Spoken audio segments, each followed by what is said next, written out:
Now, I want to go to this disgusting sight on Sydney streets yesterday that I talked about at the top of the program with Hamas leader Yahya Sinwar, celebrated as a freedom fighter.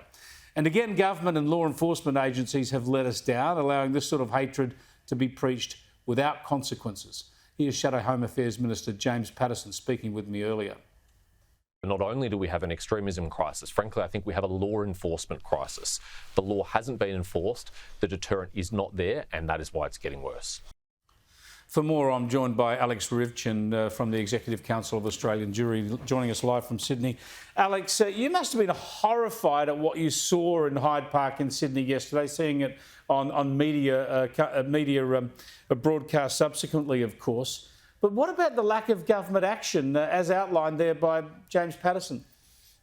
Well, we've seen it for a year now, Chris. I mean, the same preacher that stood on the streets in West Sydney on October 7, in the immediate aftermath of those atrocities, praising them as heroic and speaking about his pride and joy on that day, is at it again. A year has passed. We've seen scores of condemnations, calls for law reform, private legal action brought by my community and by the Executive Council of Australian Jewry, and yet so little has changed. And again, no one was surprised, because a month ago it was Hassan Nasrallah, whose portrait was being held aloft in Sydney streets and to whom allegiance was being pledged publicly.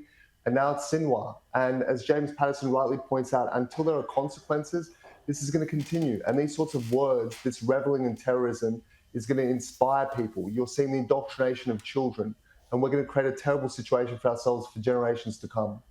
Yeah, you must have been lobbying politicians and talking to police. What are they telling you? I mean, why not charge these people? Because we are talking about overtly supporting and encouraging and lauding the leaders of prescribed, that is, illegal terrorist organisations. Well, we've seen it for a year, where we've called upon the government and the police to take action against hate preachers who were clearly inciting violence against our community and against our fellow Australians, and no action was taken. And we've said the exact same thing with this, with the public praise and support for terrorist organisations.